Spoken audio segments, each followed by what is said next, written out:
Welcome to a bite-sized feast of a Thanksgiving episode from your friends at Rewind Basement. We wanted to talk about some Thanksgiving movies. It is the week. It is the time.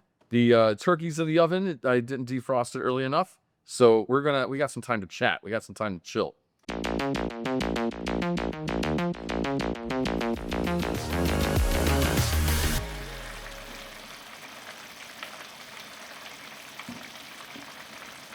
Today we're talking about Thanksgiving Day movies. So, Joshua, what is your favorite Thanksgiving movie? Well, my favorite Thanksgiving movie is probably one of the greatest movies ever made. Perennial favorite. Yes, of Thanksgiving. Thanksgiving. I mean, who doesn't love a possessed, murdering, bad Turkey. language, Yeah. foul-mouthed turkey? It's a fantastic movie. It's on Tubi right now, so you can find it on streaming. I recommend checking it out. I watched it years ago based on your recommendation, but then I did just rewatch it a few days ago to get it fresh in the mind. It's fun. I love Basket Case.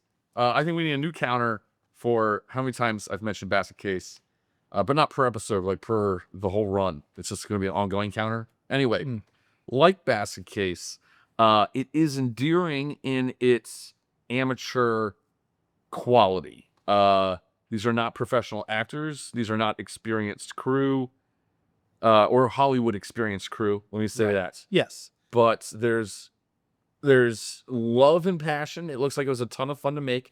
And it's sometimes an insult when you say, well, at least it looks like everybody had fun.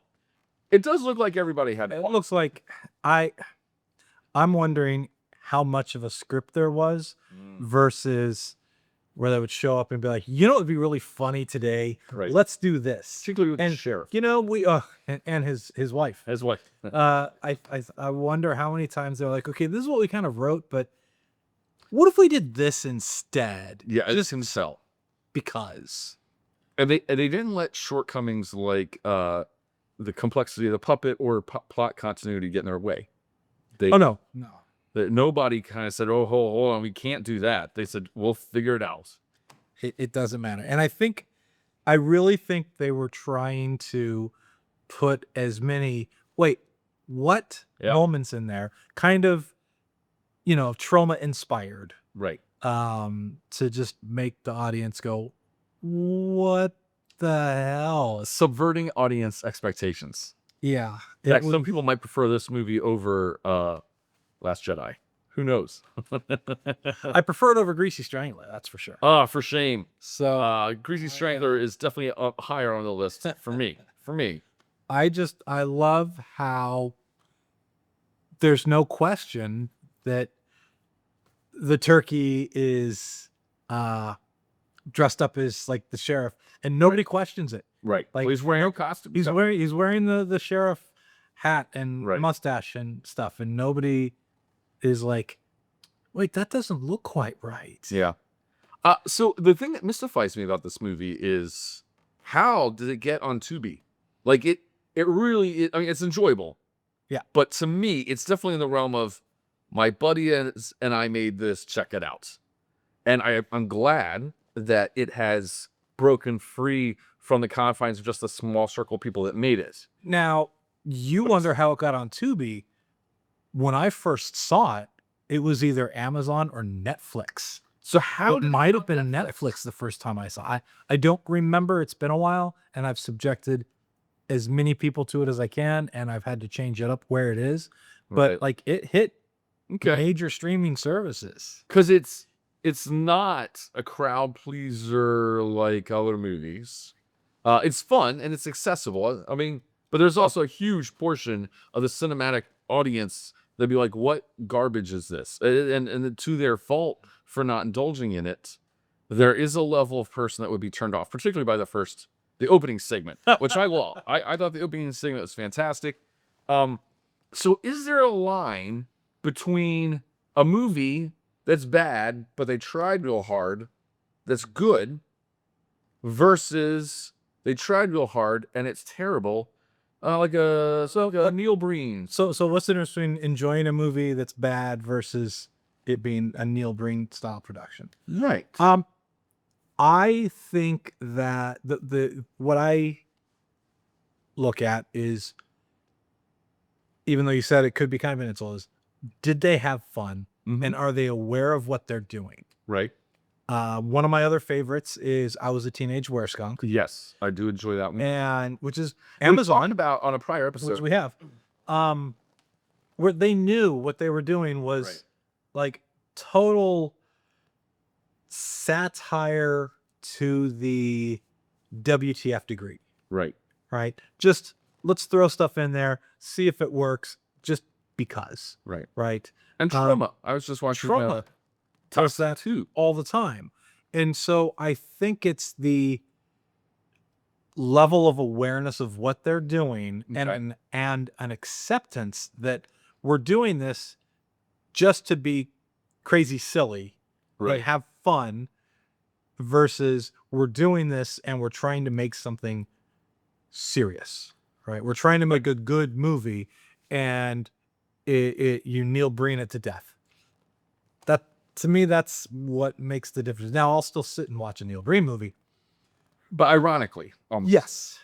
Whereas I will sit and watch these and go, man, I wish I was. It would have been cool to be on that set and be on that crew and help put this together and be like, look what I got to be a part of, right? And future episode, Joshua and I visited Monster Mania outside of Philly, and we got to meet with several independent distributors and filmmakers, and we picked up a whole handful of movies. Yep. Yeah, we met up with Mad Angel Films and created our own little 4 DVD box set with Savage Christmas, Axe Grinder 666, Graveyard Shark, and Blood Red Beach, which is their latest film. But we're very excited to delve into those. And so we are looking to celebrate and uplift. We're not looking to trash and make fun. But to me, one of the reasons why I don't feel guilty making fun of Neil Breen is that I don't think he's aware, or at least that's the selling point, is he is not aware. Or that's the character he's trying to portray. Okay. But I also feel like there's a level of laziness and cutting corners in there. I feel like he cuts corners and kind of doubles down a little bit. And so I'm like, double down. Oh my goodness, I've been infected. Dire duplicity. Dire duplicity. At night, why not? Yeah. So I feel okay kind of being mean-spirited towards some Neil Breen stuff, because there are levels of it that are so he likes to smell his own farts. We've been saying that a lot. I've been saying that a lot. So there's I wouldn't say mean-spirited. I would say not pulling any punches. Okay. And having a lower tolerance for what's being presented. For Neil, I have a lower tolerance because at least the character that he's portraying, think of like Joaquin Phoenix for a while when he was, doing the method level of it or whatever. That he portrays himself as a hardcore, serious, very proud, self-financed, even though he's not quite self-financed because he crowdfunds it, sorry. Level of production. Whereas this crew, their production values are better than his. Right. They're having a blast. Just let's make something cool. Right. So that we can watch and enjoy later. So I have a higher tolerance for all of that. Okay. So it is a tolerance. I feel like there's a certain checklist that I can't put my finger on. But if it was like, this happened, then I'm like, all right, I can't with this movie. Or I'm like, oh yes. And so like Basket Case pull that off. Yep. There was some movie I was watching that I did turn off because it was so terrible, and I'm not remembering the name right now. But have you seen Zombievers? Yep. Zombievers also, it knows what's now. Zombievers was also a camp, right? And well, I mean, Thanksgiving is camp. Is a camp. But it's not just camp that does it. It has to be a little bit more. Has to be a little bit more. So, again, in comparing it to Basket Case, I loved the turkey puppet. I thought the turkey puppet was fantastic. Yeah. I loved every minute he was on screen. Um, I love that they didn't fret about the shortcomings of the puppet. Like if he had to like sit and then stand up and walk away, and they didn't have enough body to do that, they kind of like very clearly panned away or like zoomed up so it's just tail feathers. Yeah. Like they did it. They did it, and I found it funny. So I definitely give it 2 drumsticks up. And I thank you for the recommendation. I don't know if I would have gone after it. It's something everybody should watch. It should be on everybody's Thanks. mid-November watch list. All right, I'm down. And you can watch Thanksgiving 3. I have not seen 2 yet. There's a reason for that. Okay, But no spoilers. no spoilers. All right, I appreciate that. Don't need to have to bleep you again in the edit. Yeah. So what is yours? So, I am very fond of I'm very fond of the new entry in our Thanksgiving menu, and that is just straight up Eli Roth's Thanksgiving. Well, we know we're talking about Thanksgiving, but what's your favorite Thanksgiving? It would be Eli Roth's 2023 movie Thanksgiving. Yeah, what's his 2023 His Thanksgiving movie. An unnamed Eli Roth Thanksgiving movie. A project. The Thanksgiving Project. Dual duplicity. I love the story behind it. That in prior episodes we've talked about. Shit. My brain. Planet Terror and Death Proof, part of the Grindhouse double feature. And in between those two were all these great satirical trailers, and they were all kind of winking and nodding at the idea of Grindhouse trailer that were just, they fit the thing.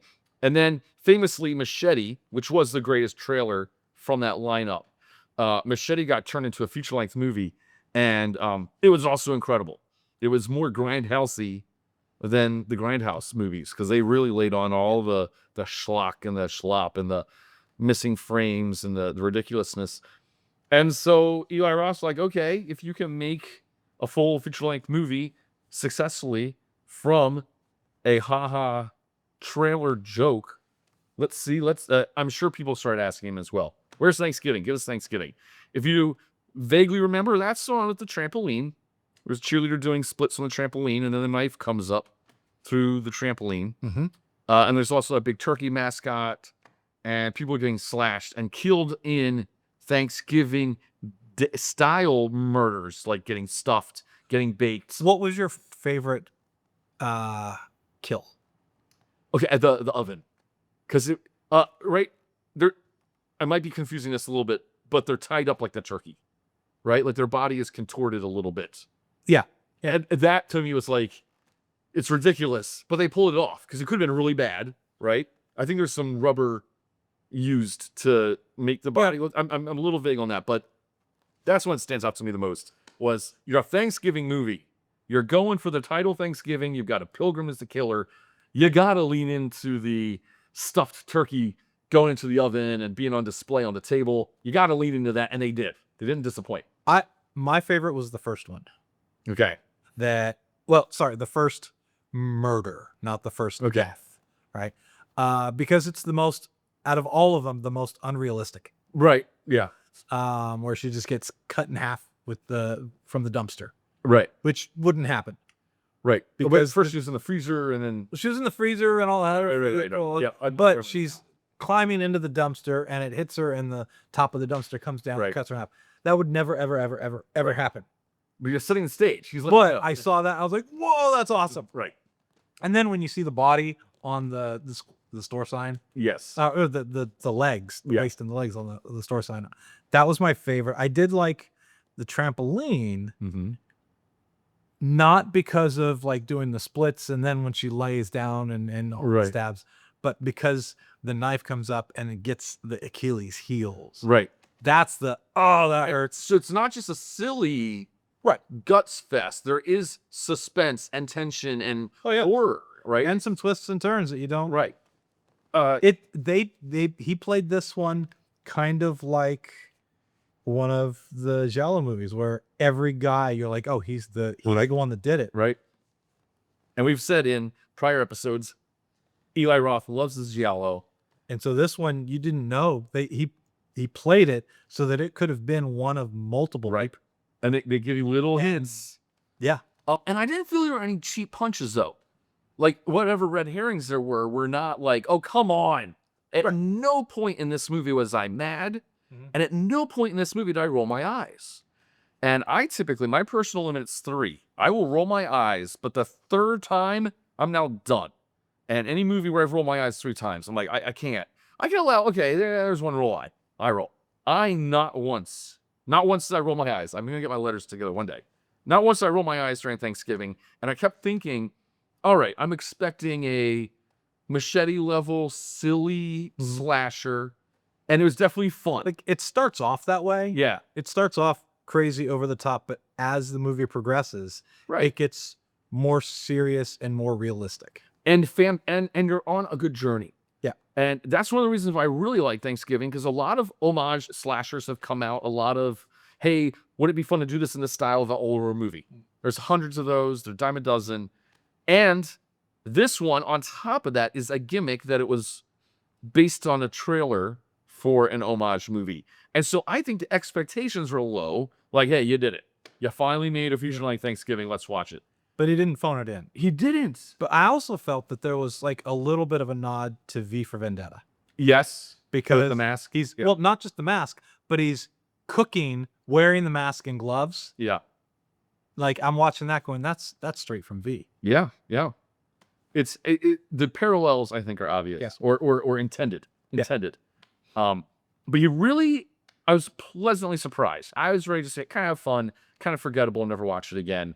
But then I was like, wow, they really pulled it off. And I like the fact that you got your silliness, but then you also had your serious suspense. Like, oh my goodness, are they gonna get down the hallway? And and the John Carver, the mask, they pulled that off, right? Like every now and then there's horror movies that come out and you're like, that's not scary at all, or it's like way over the top. I honestly believe nothing, my personal opinion, nothing tops the Michael Myers mask, right? As far as horrifying just to think about, because it's so plain and it's unsettling, uncanny valley. And there's scarier masks out there and more complicated masks and more simple masks, but to me, like the Michael Myers slasher mask is it's the thing. Even more so than Jason, because Jason didn't even have the mask till the 3rd movie. Right. So John Carver, here comes. It's a new entry in a very crowded pool. I was like, all right, you've earned a seat here at the table, at the Thanksgiving table. I thought it was tongue in cheek, but also they weren't jerking us around. They weren't taking our money and laughing on the way to the bank. They said, if you're going to give me the attention, I'm going to give you a good movie. And let's see, I feel that way with Thanksgiving as well. Like, not that you're going to go see this in the theater, right, or that anybody ever did, but it's the, okay, you're going to give us an hour and change. Let's at least kind of take you to some places that you didn't expect. Right. Doing some of the tropes, but right. then like not. Yeah. Yeah. There were a couple of times you're heading down that path. Oh, I also wanted to mention, I really liked that Thanksgiving included a huge plot point on Black Friday. Because the movie could have been called Black Friday. No, because there's already Black Friday. Right. So with Bruce Campbell. Right. So it couldn't be, for legal reasons, it couldn't be called Black Friday. Or no, I think it would have been bad though to have it all take place there. Right. On Black Friday, But I like that Black Friday was a part of the story. Yep. And there was some social commentary on, the harms of over commercialism, over consumerism, placing profits over people, social media. I like that there were some comments on it, but I didn't feel like I was being preached at any time. So they were definitely beating you over the head with they were, but I wasn't rolling my eyes at it like, oh my God. It was like, haha, I was along for the ride. I did not ever take offense at the level of preachy, or Green Inferno, which we talked about in our cannibal episode, prior episode, is Green Inferno.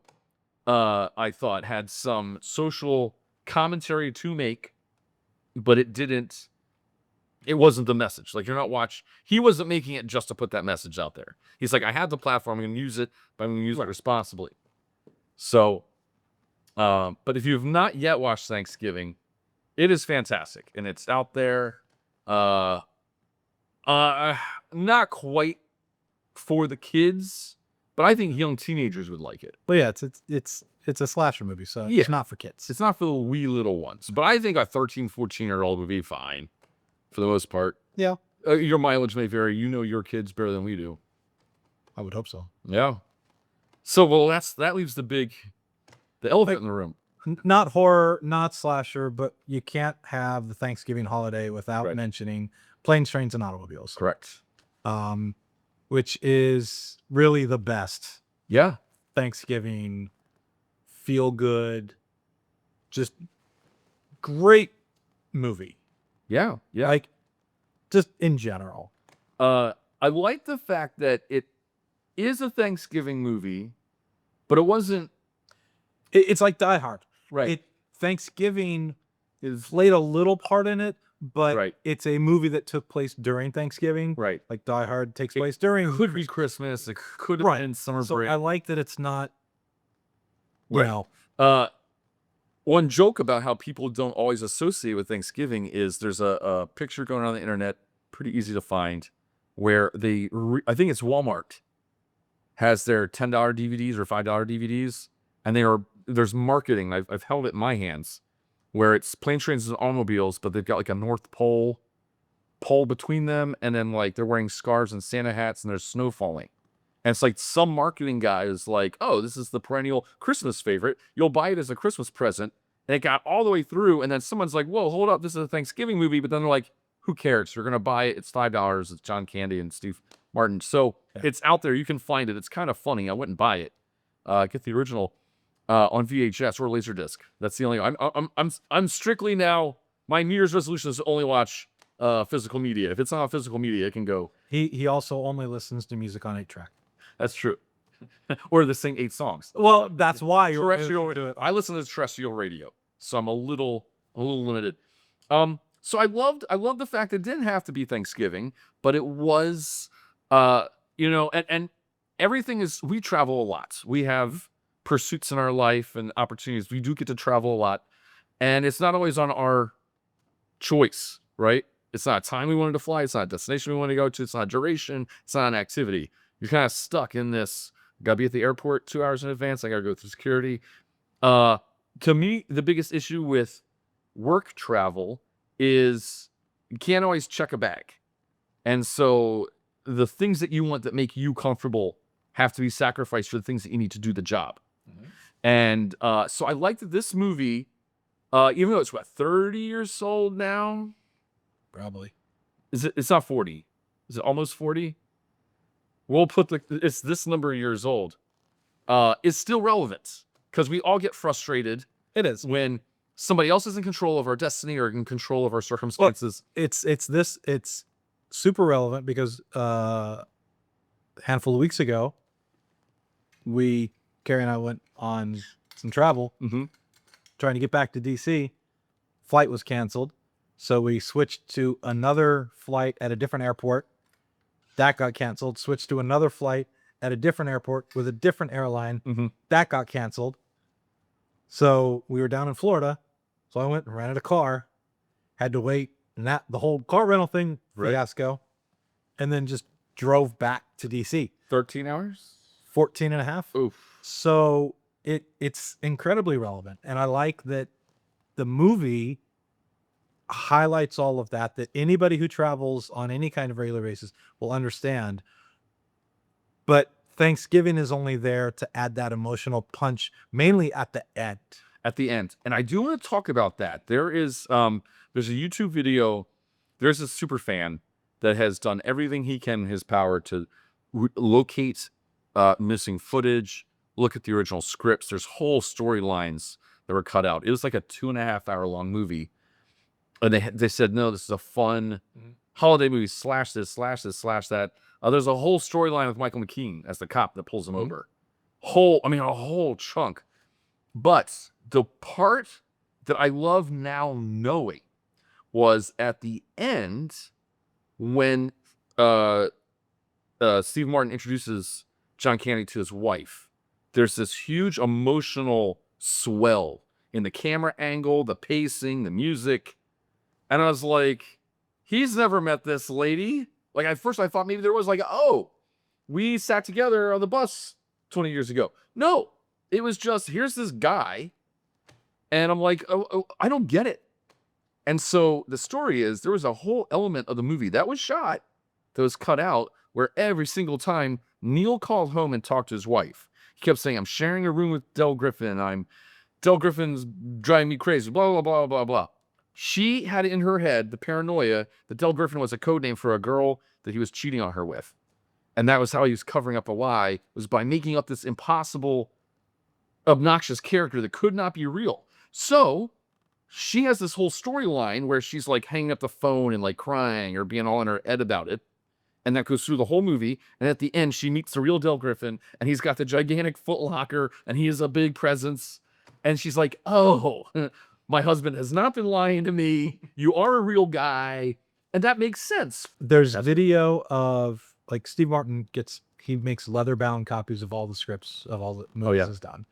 And so there's a video of him reading a section or highlighting a section from the script that got cut that John Candy, like a little bit of a speech or a monologue that John Candy was supposed to deliver, which would show more of his actual acting ability and bring even more heart and stuff like that into it, that ended up getting cut. And Steve Martin hated that had to be removed.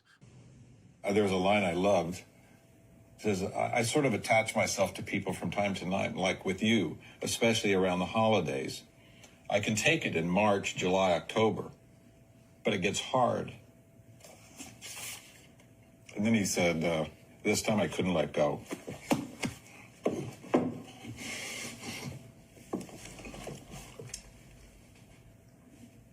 And it's just stuff like that just kind of makes you want to like the movie even more. And I want and not get annoyed by Del as much. Yeah. And I like that Neil starts off as like a grumpy guy, but he's not like a terrible person. He's comfortable, right? He's got a comfortable career. He used to things kind of going his way. He gets first class. He gets, he's in a position at work where he's answering to a boss, but he's doing what he wants to be doing. And so it's funny. He doesn't pivot well. He doesn't. Or adapt. Yeah. And so when flying the ointment, when somebody comes and just disrupts everything, it's funny to us, the audience, to see somebody get so frustrated with things that we deal with. But here's like the worst person in the world to have to experience a flight delay or their rental car not being there. Like, it's funny to watch them kind of suffer a little bit. Don't I know? Yeah. But then you get to the end, and he does have that soul-searching moment on the train, which I don't know if you know this. That was not scripted. They were done doing whatever they were doing at the subway. And that was just Steve Martin decompressing after doing some emotional scenes. And John Hughes was like, that's it. That's the thing. Instead of what they were going to do. That montage was all unscripted Steve Martin just decompressing. And they used that because it was way more genuine than anything they have. And that's one of the reasons why Planes, Trains, and Automobiles has so much heart to it, because there are genuine moments. And he's not just a bad guy. And Neil's and he's not just a Del's not just an oaf, right? Right, because he also layers and pain and and when you get the reveal about his story, it's like, jeez, right?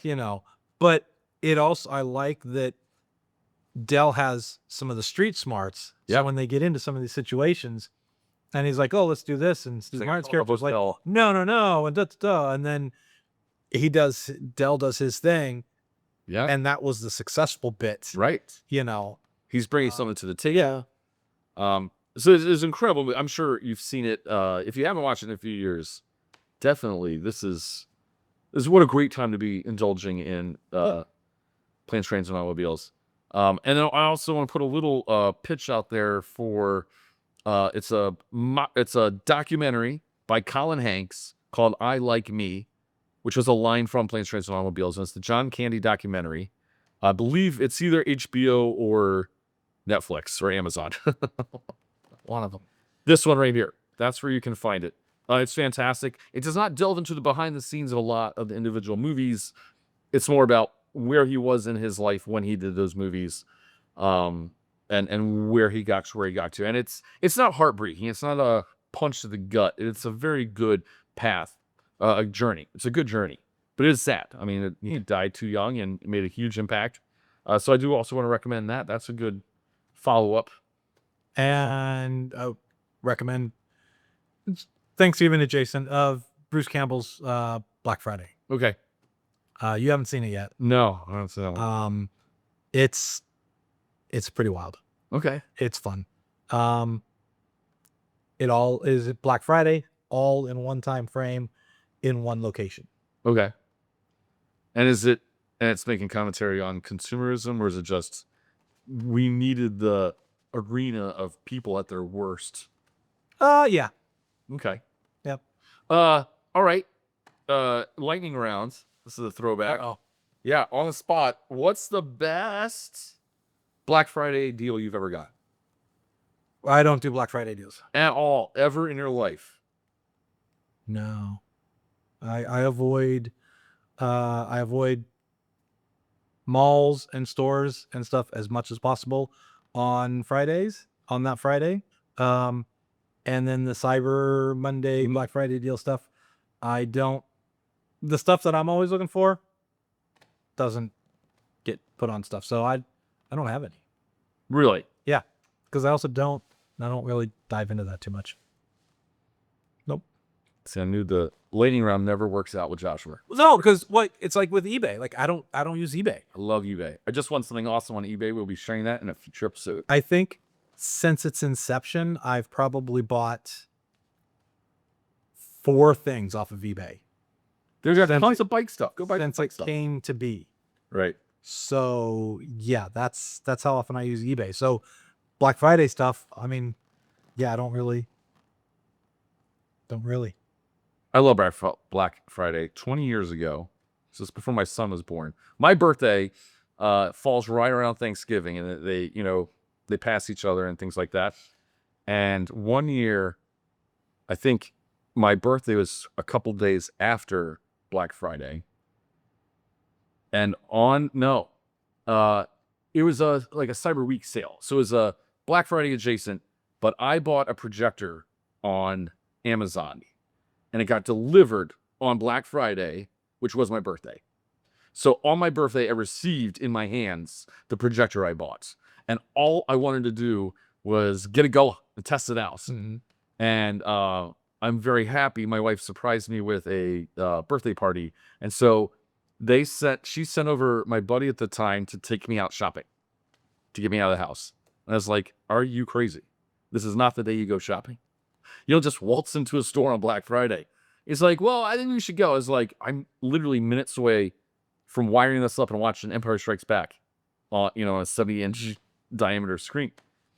And well, he got me out of the house, and I had a great surprise. 5-inch diameter? 70-inch diagonal. Okay. I had the DI in there. Dude. Like round. Yeah.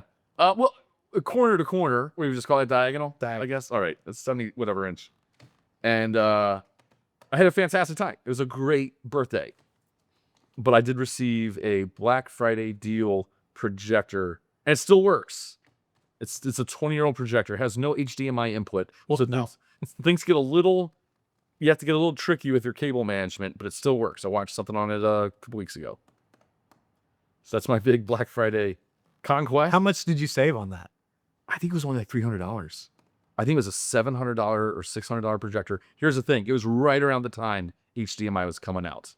And so I believe they knew people aren't going to want these projectors anymore. And see, that's my problem with Black Friday stuff. Yeah. Is it's gotten to the point now that Black Friday started last week? Oh, yeah. And it's the week before Thanksgiving. It's like that the Prime days used to, when it first started, it had some pretty cool stuff. Right. Now this is just the depository of let's get rid of crap that we don't want to Right. store anymore, but we're not giving it much of a discount. We're just giving it a little bit, but people are going to think Right. that it's a big discount, but really we just want to get rid of stuff. Like I saw a comic a couple days ago where it was like X item $8.99. No. Right. And then it's on, the next day, $8.99 from this other place. No. But then Black Friday, $12.99 slash $8.99. Right. Exact same thing. And they're like, yes. It's like People want to feel like screwing they're you over. winning. Yes. Yeah. People want to feel like they're winning. It's all So you got it. So to me, it was good because I didn't need a projector that had HDMI input. And so instead of buying this thing in September for $500 or $600, Black Friday came up. So I was not in the market to buy. I wanted a projector. It was a desire of mine, but it's like, I can't afford a projector because we have a TV. This is a $600 toy, if you will. Well, so then when Black Friday deals came out on Amazon, it was like this $600 projector is now $300. I was like, okay, there's probably new models coming out in a few months, but hey, this makes it much more or less of a risk if I didn't like it. And here I am. I've used it for 20 years. But you don't find that anymore. No. And that's People are, it's been gamed. Best. So here's my wimpy one. Michael's does presets. So if you get there at 6 a.m., 7 a.m., it's like 75% off. And then at like 10 a.m., it's 50% off. And then at like 11 o'clock, it's 25% off. Whatever, right? So I've gotten there at like 7 a.m. and bought all my frames. I bought tons and tons of picture frames for like $3. And then all my prints were great gifts for Christmas that year. that That is a good use. That was be worth. But getting up that early to buy picture frames from Michael sucks. That's something I'm going to be doing. No. Two more times. Yeah. So yeah, I just don't do the. We did go to Tyson's one Black Friday. It was a roommate that wanted to go, so we're like, all right, we'll drive and blah blah blah. We ended up getting some pillows, not because it was a Black Friday deal, but it was like, well, we're here, Right? and we need some pillows. So right. And by the way, when you're telling these little stories, here's a good idea. Have a point. It makes it so much more interesting for the listener. thank you for watching Rewind Basement. We'd love to know, what are some of your Thanksgiving traditions? What are some of your best Black Friday acquisitions? We'd love to join us in the comments. Give us a like and subscribe. We've got another episode coming out very soon about post-apocalyptic wastelands. And we have a whole bunch more in the pipeline coming at you. So, and make sure to check us out on Instagram. We're trying to do some additional content, not just rehashes, but supplemental materials. I hope our discussion gave you something to chew on. Gobble gobble.